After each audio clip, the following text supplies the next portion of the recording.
It's my pleasure to introduce David Willoughby, the CEO of ClearWay Minnesota.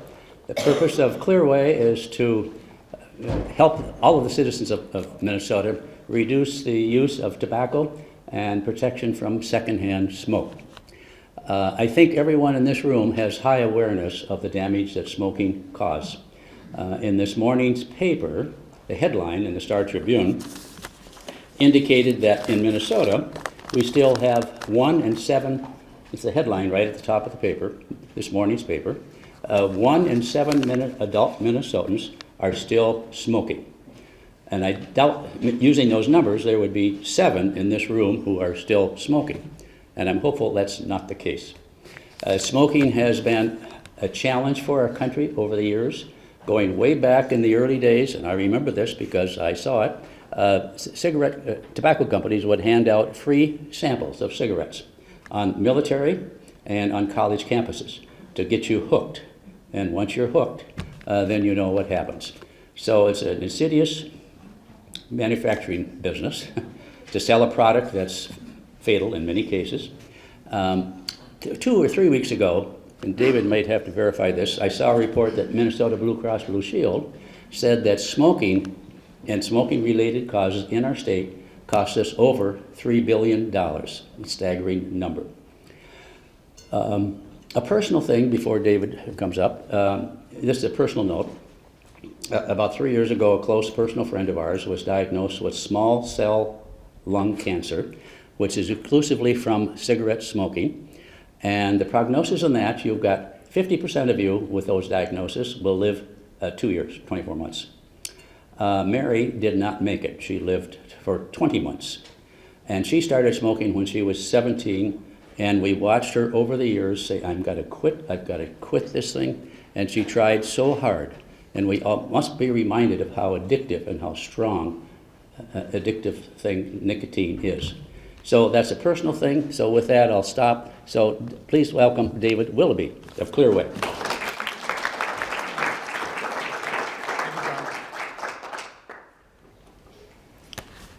Thank you very much. Appreciate the opportunity to be here. I'm CEO of ClearWay Minnesota, and take a few minutes to talk today about the work that we've been doing, a little bit about who we are.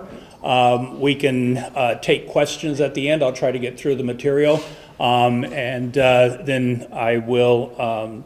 I have been a Rotarian, not currently, but I know that you promptly adjourn at 1:30 and everybody leaves the room even if the person is still talking. So anyway, I will move right through and hopefully we'll be able to take some time and answer your questions. So ClearWay Minnesota was started in 1998 from the tobacco settlement, and we got just 3% of that tobacco settlement, $202 million. We are a life-limited organization, which means that we will go out of existence in 5.5 years. In 2023, we will go out of existence. Our mission is to reduce the harm that tobacco causes the people of Minnesota, and we use a variety of programs. We have a quit plan services, which helps people quit smoking. We also do research. We do advertising, and we'll talk about some of these programs. And then we also pass public policy. And I saw the Freedom to Breathe button here was one of the policies that we worked on, and we'll talk a little bit more about those. So I want to talk a little bit about some of the programs and then some of the accomplishments or some of the results. We now have been around almost 20 years. And we are a science and evidence-based organization. We use research to do a lot to help us understand why people smoke. We also use research to help evaluate our quit services and help understand how people are successful or not when they're trying to quit. And then some of our research has really set some national standards and helped. We give research grants to the University of Minnesota, to the Mayo Clinic, and to other organizations to help them and help us understand about how people smoke, how many people smoke. One of the main things that we do our own research around is the Minnesota Adult Tobacco Survey. Every 3 to 4 years, we have over 8,000 adults who are surveyed, and they tell us a lot about not only how many people adults are still smoking, but we learn a lot about their smoking habits, the things that they're doing, their attitudes, beliefs, and behaviors. As you can see from the slide, and we work primarily with adults. If you go back to 1998, the health department received $500 million, $500 million to work with youth. ClearWay Minnesota was established to work with adults. And so we've primarily been working with adults, but since 2003, the state took away the money that was given to the health department, so we also do some work that helps with the youth as well. But you can see among the adult population, we've always smoked, in Minnesota, adults have smoked at a lower level than the adults across the country. And when we started doing this work in 1998, our first survey was in 1999, the adult survey, and you can see we've gone down from 22% to 14.4%.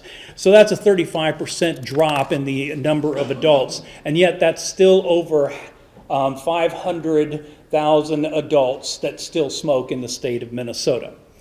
The next slide talks a little bit about the fact that different regions have different smoking rates. And so you can see that down in the lower part of the state, adults smoke at lower rates than where up at the northeast there's a higher smoking rate among adults. And so some of this has to do with demographics, some of it has to do with, and we'll see some of these in a few minutes, age, it has to do with education levels, it has to do with income.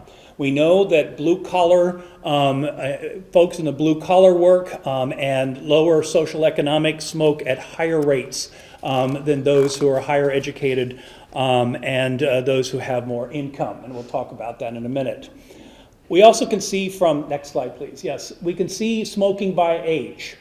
And it used to be that 18 to 24-year-olds we're actually smoking at the highest rates among all the adults that we work with. But thankfully, Jan Malcolm, when she was commissioner and they had of health, they had 5 years of working with youth. And this cohort has now moved into the 18 to 24-year-old. And so we saw from 2010 to 2014, the 18 to 24-year-old rate dropped from 21.8 to 15.3. So that is a significant decrease, and you can see now the ages, the highest age group is the 25 to 44-year-olds. This is what I was talking about. Both income and education are a real marker for smoking rates. And so what we know is the people who least can afford it many times are the ones who are smoking, but also those who have a lower education.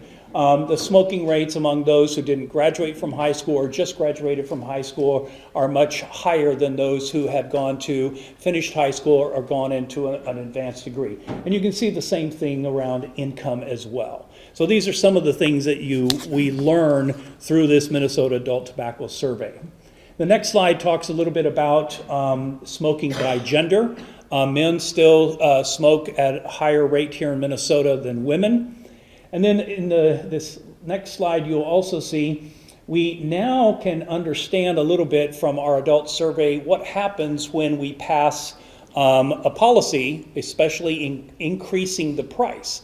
And so what we did is we did our survey. We did a pre, and then we did this adult survey a little after the 2013 tobacco tax. And what we saw is as a result of that tax, 60% of the individuals said they, for the first time, thought about quitting, okay? Others, 44%, actually made a quit attempt as a result. And 48% actually cut down on cigarettes. Now, here's what you need to understand. 7 out of 10 smokers want to quit smoking, okay? And those who want to quit, it takes them anywhere from 7 to 10 or more tries to successfully quit. And so John was talking about the addiction capacity. We've had researchers who tell us that the addiction of nicotine is as strong as an addiction of heroin. And so it is a very addictive product, and it is created to be that addictive. Now, our survey also gives us some information about other tobacco products. And so you can see the cigar pipe, water pipe, smokeless, but notice the difference in the use of those and then e-cigarettes. From 2010 to 2014, look at the significant increase in e-cigarettes. Now, we don't have a lot of research on e-cigarettes. In other countries, electronic e-cigarette is actually regulated as a medical cessation product. Here in the United States, the vaping or e-cigarette industry decided that they wanted to have it categorized as a tobacco product. As such, we still don't know what's in all the vaping that comes with an e-cigarette. And we are concerned for several reasons. Number one, not only is this rate going high among adults, the increase with youth has been significant. And one of the things we do know is that nicotine delays the development of the brain. And so if you have young adults, and also, by the way, most kids start smoking. Most people don't start smoking when they're adults. What we know now is that the highest percentage of individuals who smoke started either before age 17 or between 17 and 23. So these are things that are, and this is why we're concerned about e-cigarettes and the vaping and what's in it and the high concentration of nicotine. Next slide. And so smoking is still a problem in Minnesota. And you think, well, wait a minute, we've had this freedom to breathe, we've had attacks, we've had, a number of different things that happen, but still over 6,000 Minnesotans die every year as a result of tobacco-related illnesses. John just talked about, and Blue Cross Blue Shield did do an assessment, and it costs the state of Minnesota and employers in excess of $3 billion a year in tobacco-related costs. All right, and as I said, we still have over 500,000 adults that smoke, and we still have over 55,000 high school and middle school students who still smoke. So what are we trying to do? Well, a couple of things. Number one, we do some research. All that information there came from our Minnesota Adult Tobacco Survey, but we also are really working to educate and inform the public, and also we want to change social norms, okay? When we started to work on the Freedom to Breathe Act, we had an ad campaign that had to do with secondhand smoke. One of the things that we are trying to do now is we're trying to really affect what we call Stop the Start. All right, if you go to the next slide. This is our newest ad campaign, and you may have started to see ads on television. We have them on television, on radio, on billboards, on bus sides. And what we're trying to do is we're trying to encourage the adults to help the youth not start. This is the best way that we can get a smoke-free generation. If the kids don't start, then we don't have to worry about it. But guess what? The tobacco industry always needs new recruits. Why? Because their smokers are dying from the product they're using. And so the new recruits are always the young people and young adults. And so this is our goal to Stop the Start campaign. And you can find more information about this also on a website that is called Stop the Start, MN, if you're interested in more information about that. We also have worked in policy, and I talked about the Freedom to Breathe. In 2010, we had the Minnesota Tobacco Modernization and Compliance Act. You say, well, what is that? Well, there are products, believe it or not, that the tobacco industry has designed, and they actually, this is snus. And snus is not chewing tobacco. It's a little bit like, something that you can just put in your, in your cheek and have it in there. And so this is a product that wasn't regulated at all. And so in 2010, we got this regulated as a tobacco product, all right? And then some of the other products that we worked on as well. But we also have been working most recently As you can see, we want to see e-cigarettes included in the Clean Indoor Air Act, and I know many communities have done that. More importantly, we are also working in Minneapolis, St. Paul, and Shoreview just last year, restricted the sale of flavored cigarettes to adult-only shops. Now, I'm going to pass these around because some of you may not even be aware of this.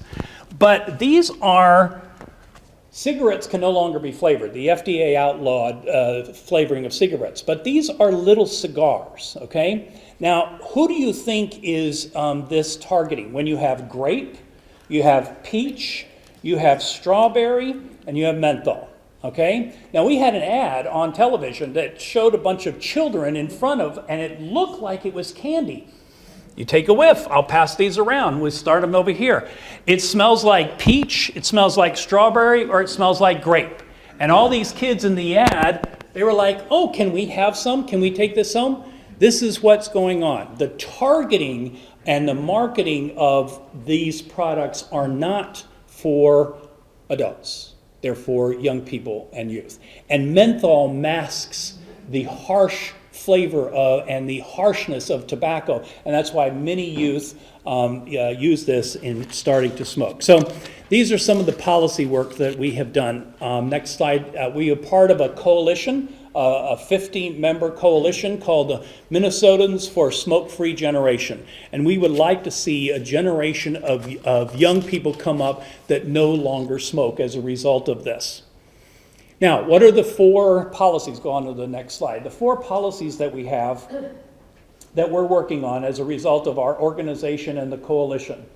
First of all, we want to raise the age to purchase tobacco products to 21. Right now it's 18.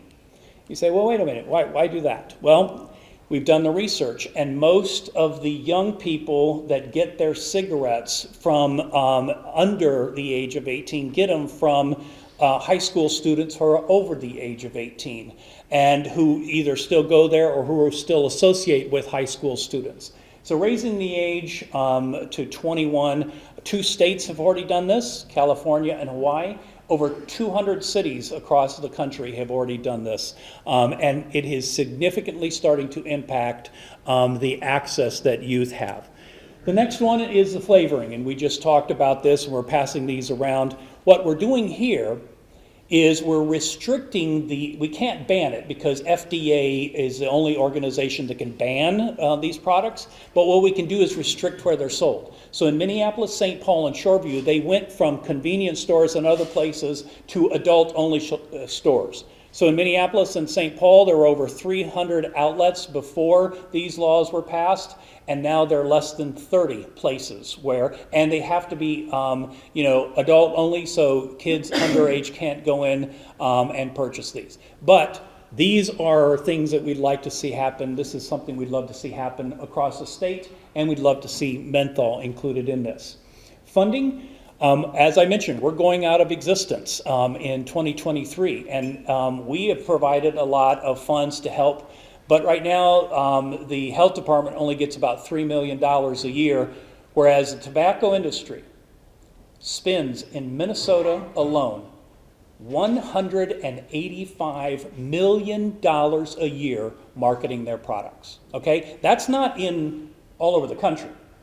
That's just in the state of Minnesota, $185 million just in the state of Minnesota every year. And so even though we have a $16.5 million budget right now, that doesn't even compare. And if you're talking about the health department, which is just $3 million, that doesn't even begin to scratch the surface with all the marketing that's going on. Next slide.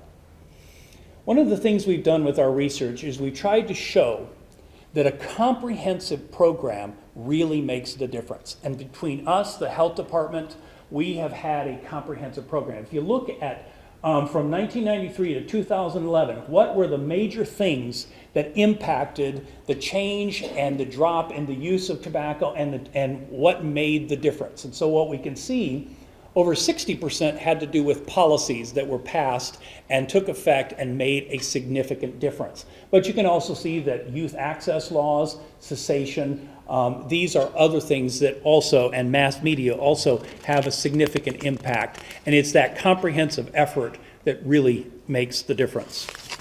Next slide, if you wouldn't mind. So, you all are in the business community. How does our tobacco policies, or good tobacco policies, actually benefit businesses? Several things. Number one, healthier employees, okay? Many times we've seen now employers, all employment places are pretty much smoke-free, but we've seen employers actually make campuses smoke-free, all right? This makes it harder, which motivates people to quit. And so good policies result in healthier employees. Reduce health care costs. We just talked about the skyrocketing health costs. And then finally, also increase productivity. Significant breaks that smokers take to go outside to smoke, that reduces productivity. And these are also illnesses, and illnesses of children reduce productivity. Now, you may have seen advertising across the state for Quit Plan Services. Go ahead and go to the next slide. Quit Plan Services is the service that we provide free of charge to any Minnesotan because we were given this, this money to reduce the harm, and one of the things we need to do is help people quit. So there are two ways to do that.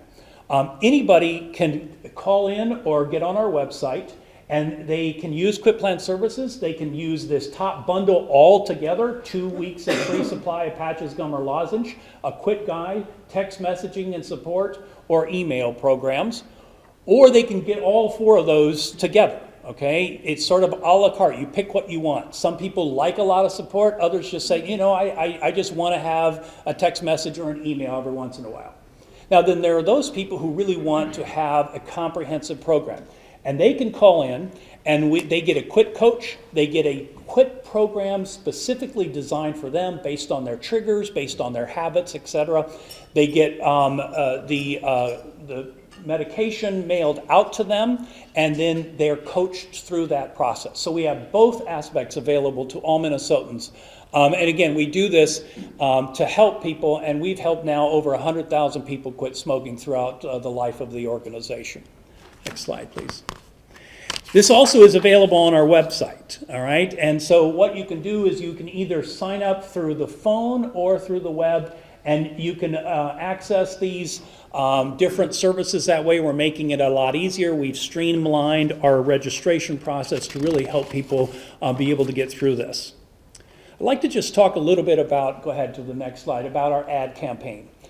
One of the things when we started doing research to really help smokers quit is many of them talked about all the judgment and the criticism and the nagging or whatever. And so that was something that was very real to them. So we developed this campaign that says no judgments, just help. And you may have seen it. One's called Angie. I can't remember what the guy's name is now. Anyway, but we have these two figures that we have used, and the idea is, and what we found out as we've done the research with smokers is, this is a great campaign because they already know and are getting judgment from many other people, and what we do is just try to really provide the support in order to help them quit. We also do outreach, and our ad campaigns are done in English and in Spanish. We also reach out to the American Indian community. Now you think 14% is a high smoking rate. It's actually very low. American Indian adults smoke at almost 4 times the mainstream. An average in the state of Minnesota, 59% of American Indian adults smoke cigarettes. So this is a real effort that we're doing. And of course you have American Indians who have traditional or sacred uses of tobacco, but many of them are already addicted to what we call their commercial tobacco products. So we work and we have our brochures in 10 different languages. Finally, sometimes you just need a little bit of motivation. And we have 2 programs that try to help motivate people. We have what we call Mini Quit Mondays. And once a month, you can get on our website and find out what it is. And if you quit for a day, you just quit it just for that day. It may be, don't smoke in your car, don't smoke after, if you have a cigarette with coffee or whatever it is. and you fill that out and register, then you can get a $100 gift card if you're chosen. But we also, once a year, do what we call our Quit Cash Challenge. And what we do is we advertise and make it available for any smokers, and they can sign up during March, and for the month of April, if they stay quit for the whole month of April, then their name can be drawn out of a random group of those people. We do a urine test to make sure that they have stayed quit for that month. And then they can win $5,000. And we have had literally thousands of people who've signed up and used that as motivation. And each year we have given away a $5,000 prize for the last 6 years of people who've been used and motivated to quit. Let me give you a quick story. We had one of those individuals who actually quit. And what they did to do that, to motivate them, is they wanted to buy a camper. And so what they did is they showed that with that $5,000 and then all the money they would have used to buy cigarettes, they put in this little jar. And after about a year, they were able to buy a camper that goes on the back of a truck.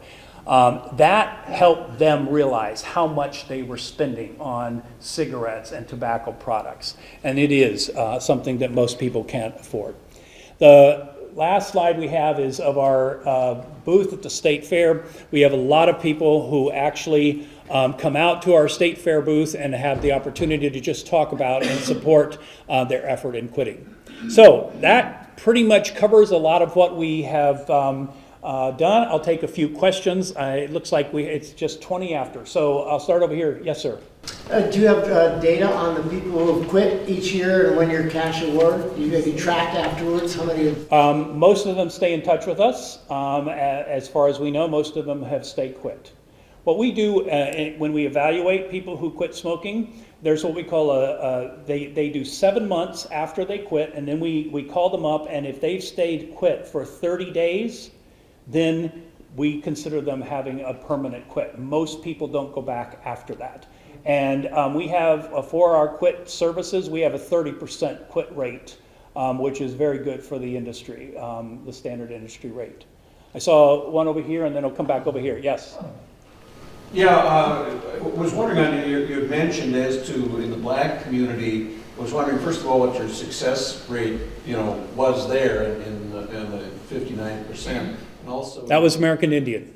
American Indian were 59%. Yep. But in the Hispanic community, what's Hispanic community doesn't smoke quite as high rates, and here in Minnesota, of the Hispanic community, it's approximately 15 to 18%, so it's a little more than mainstream, but not as much. And Southeast Asians actually smoke less than the 14%.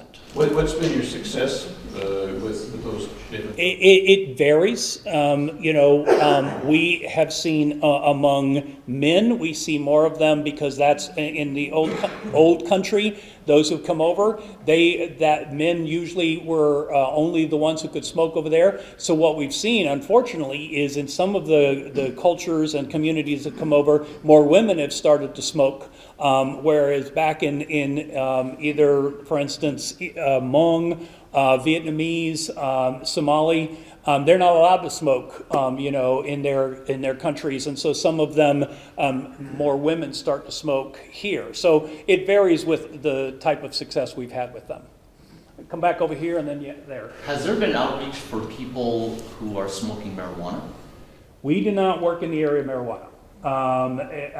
We basically have a very clear directive since it was the tobacco settlement with the tobacco industry. We have a very narrow area of our mission, and we're basically that's where we have to focus. And so we don't do work at all around marijuana. Now, if somebody calls and wants to quit, we might provide them with the same as quitting, cigarette smoking, but we don't offer that service as, somebody, it's just they're smoking. And so we'll provide a quit for that.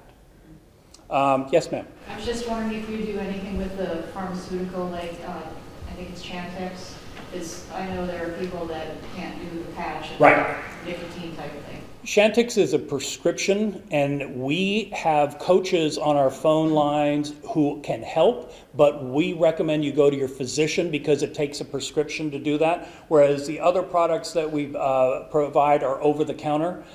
So we really encourage people to go to their physician for that. Okay, I'll maybe take one more, and then I want to get you out on time. I'll stay here a little while if you want to come up and ask me questions. Yes, sir. So I'm an old public health guy, and one of the things that has always frustrated me is in the process of trying to denormalize smoking, we have never emphasized the fact that it is not nicotine that's the problem, it's the products of combustion. Sure. And most people, there are a huge number of people who don't understand that.